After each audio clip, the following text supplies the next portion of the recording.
Hello, welcome to this Paris pop-up on the Café Wepler and the Place de Clichy. My name is Melanie Blake, and I'm the Director of Classical Pursuits. We organize small group tours and seminars for people who are passionate about literature and the arts.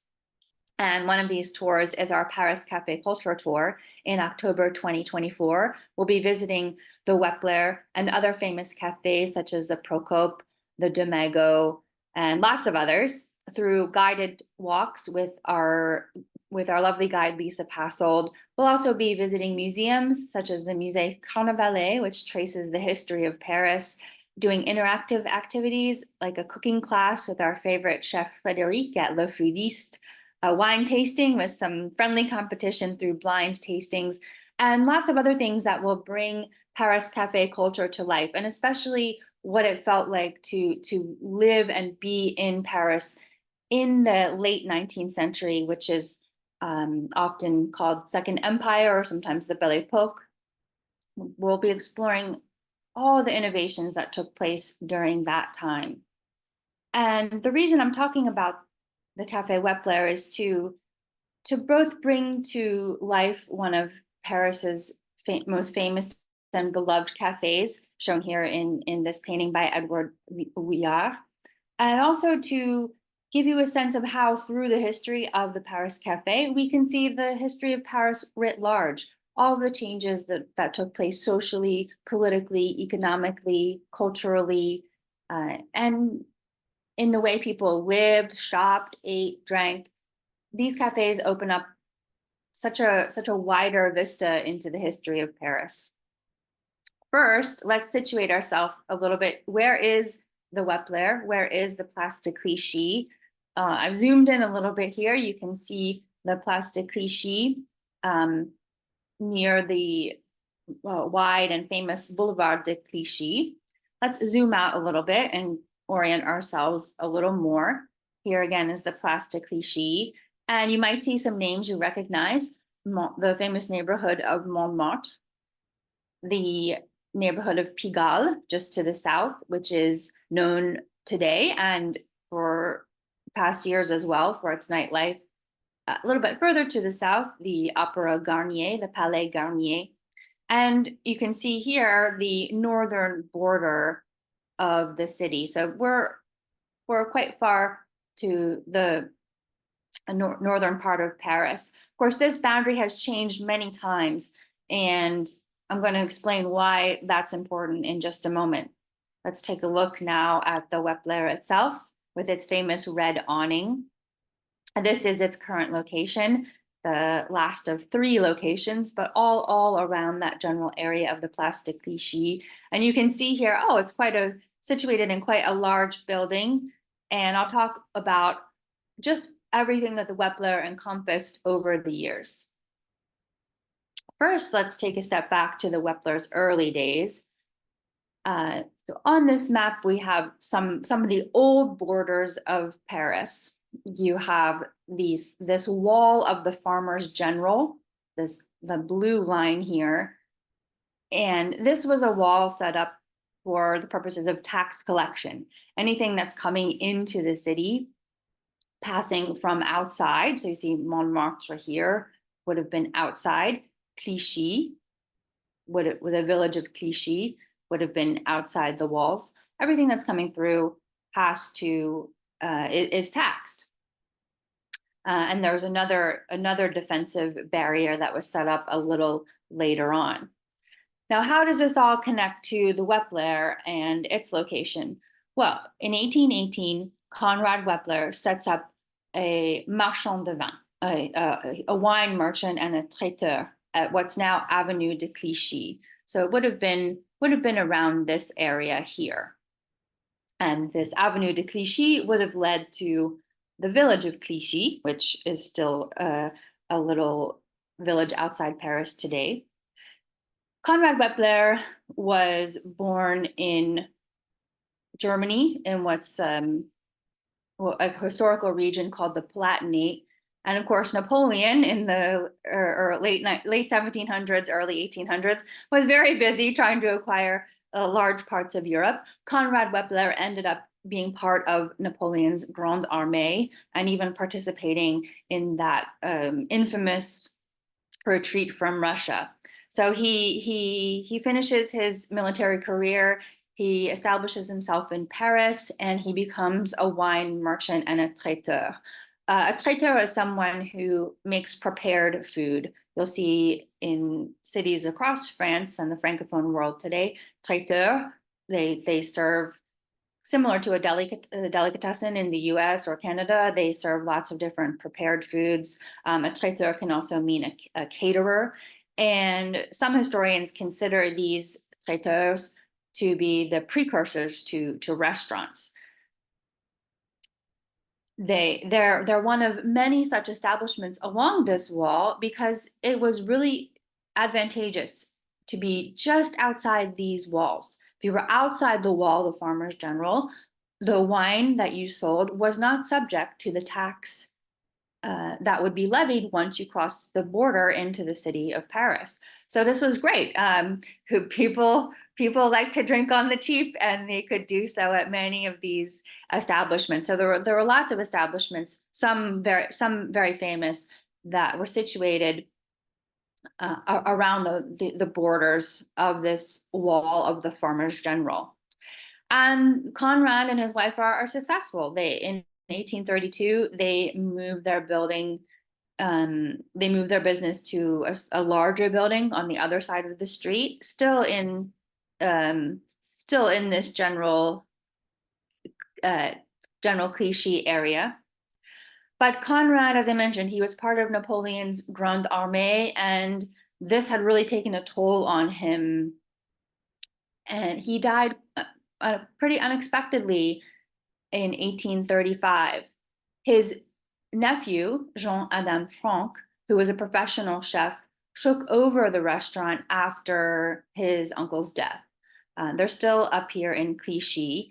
And the Wepler becomes famous for pâtés, for goujons, which are kind of like chicken tenders, fricassees, and perhaps above all for its seafood. And it's still well known for its oysters today. Our group is going to have a lovely oyster lunch at the Wepler on our tour.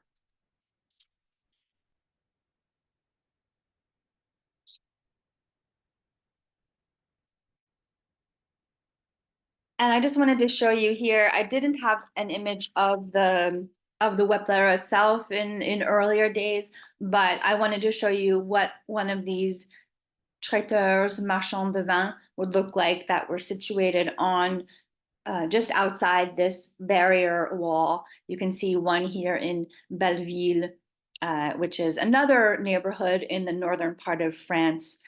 This one is a guinguette, which would have dancing. Again, wine would be sold cheaply. It was often perhaps not necessarily the most quality wine. It would sometimes be called green wine or sour wine, sometimes watered down. But these places were very popular, especially among working class Parisians, again, because of the low prices, the opportunities for dancing, and many of them were very successful. And you still see some of these guinguettes in Paris today. Not nearly as many as before, but they are still there. So again, we have Conrad Wepler dying in the 1830s, his nephew Franck taking over and raising the overall cachet of the cafe a little bit. But Franck was a total workaholic, a total perfectionist, and he himself did not last long. Business was great, but he was really driving himself into the ground, and he died at just age 40. A buyer named Victor Ulysse Carré approached Wepler's widow, and she agreed to lease him the Wepler and grant him the name rights. And legal documents from this time show that the property, which was 5 stories, had 2 dining rooms, it had 3 salons, it was lit by gas chandeliers, and it had a modern heating system. So it was a pretty extensive space, a space that offered opportunities for dining, but also for salons, for dancing, for other things. And the business continued to succeed. as the Wepler moved into this new era, the neighborhood itself started to change. In the 1850s and 1860s, the area around Clichy was frequented more by artists. There were more types of businesses selling food and other edible items, as opposed to perhaps rag pickers or iron workers. Those types of businesses began to move out, and these other types of businesses began to move in. And this reflected a change that was happening across Paris. Lisa will talk a lot more about that on the guided walks that are part of the tour. Many of you may know that this was around the time when physically the city was changing a lot under Baron Haussmann. Lots of medieval neighborhoods were being razed, and wide boulevards with the buildings that we so often associate with Paris, right? These wide boulevards with these white stone buildings, more and more of these were coming up. The population of Paris was also really starting to expand. Just to give you one example, Montmartre, which for a lot of the history of the area was outside of the city of Paris. It was a village outside the city of Paris. In 1806, Montmartre had 638 people living in it. And by 1856, it had 40,000. So that's a huge change. And part of the reason for these huge population increases was the annexation of these different villages and suburbs into the city of Paris itself. There was immigration too from other parts of France. Lots of reasons why the population was increasing so much. The 1870s brought even more change. Of course, we have the Franco-Prussian War, which France lost, much to its dismay. And shortly after the Franco-Prussian War, Carré gives the Wepler to his maitre d', Blaise Eugène François Toisson. Toisson is in a bit of a pickle because, okay, we have this Café Wepler with a German name. That's not so great right at the end of the Franco-Prussian War. But Toisson is smart.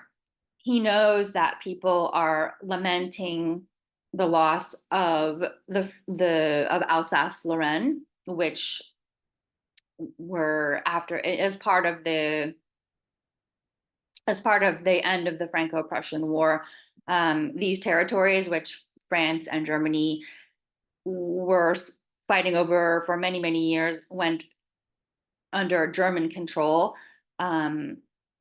The French people were feeling very nostalgic for the loss of Alsace, and Toisson thought, well, I'll make an Alsatian brasserie that taps into this nostalgia, and that was very successful. And I just wanted to address the two images here. The Place de Clichy on the right, painted by Manet, and you have another cafe nearby the Café Wepler on the left here, just showing a little bit of the neighborhood and how it was depicted and changing in the 1850s and 1860s. Okay, so we have a changing neighborhood. We have this dilemma of what to do with this German named cafe. Let's make it into an Alsatian brasserie. And that worked. The Wepler continued to thrive. In the late 1880s, it moved into its current location on the Place de Clichy, so that the multi-story building that I showed earlier. The prosperity, though, was up and down. So in 1891, the Wepler became a bouillon, and it fell under new management. What is a bouillon? We'll just move ahead for one moment here. This is not the Wepler. This is a different one, a different bouillon. You can see the Bouillon Pascal here. This building still does exist. It's very close to the Place de Clichy. It looks a little different now, but it's still here. And Lisa will talk more about its history. A bouillon was a place where people could get very cheap set meals at community tables, simple food. Bouillon is a kind of broth or a stock, and these are still popular today. In fact, our hotel in Paris, the Hotel Litre, has a bouillon that is just around, literally around the corner. One of Paris's most famous bouillons called Chartier, and these are a lot of fun. They still offer very good value meals, basic wine at big community tables. It's a convivial atmosphere and a great way to get some good food at a good price and see a bit of Paris history from the past and a piece of history that's remained an essential part of Paris today. And let's go back to the Wepler specifically. So it becomes a bouillon. This new management is not great. There's a lot of mismanagement, and eventually the managing company that owns the Wepler and some other properties fails. The Wepler manages to survive, and in part because it's able to tap into the energy of the 1890s, the early 1900s. Ça bouge à Paris in the 1890s. Ça bouge kind of means there's lots of lots of things happening. It literally means it moves or it's moving. There's so many changes, so many artistic innovations, lots of new cafes, the department store, which had come about a few decades earlier, new ways in the way people go out and the way they spend their time, they spend their money, new opportunities for women to go out, perhaps without needing to be accompanied by a family member. So there's a lot of changes, and some of the people at the core of these changes are artists like Renoir, of course, Marcel Proust, Guillaume Apollinaire, who's a really wonderful poet from the late 1800s, early 1900s. Another poet, Paul Verlaine, of course, Pablo Picasso, Vuillard, who painted the painting we see here on the left. And all of these artists patronize the Wepler. It becomes really connected to writers. The Nouvelle Echo, which is a literary journal and review, holds a literary banquet there. And like many cafes in this northern part of Paris and other parts of Paris too, it is a haven and a meeting center for lots of artistic movers and shakers in the city. The Wepler is able to expand. It expands under the architect Xavier Chaucropt, and it really becomes this Art Nouveau masterpiece that Vuillard has pictured here with lots of mirrors, chandeliers, gas lights, and at various points it has ballrooms, rooms for playing darts, for playing pool, for playing boule. There's so much happening at the Wepler, and Vuillard really captures, I think, that energy and light and elegance. It was very elegant. Just to illustrate another example of that, so you have the disastrous phylloxera that destroys the French almost destroys the French wine industry. Okay, what do people think? Well, we don't have wine. What do we do? Wepler says, well, we're going to serve beer, but we're not going to serve any beer. We're not going to serve maybe a darker, coarser beer. We're going to serve a very light and elegant Pilsner. They became known for the Pilsner that they served.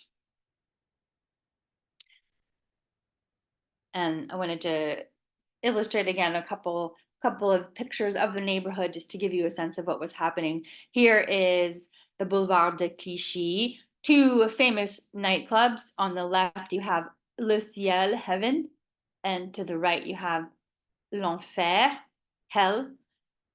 These particular clubs aren't there in this form anymore, but there's still many opportunities for fun nights out around Clichy and nearby Pigalle. Lots of fun things to do.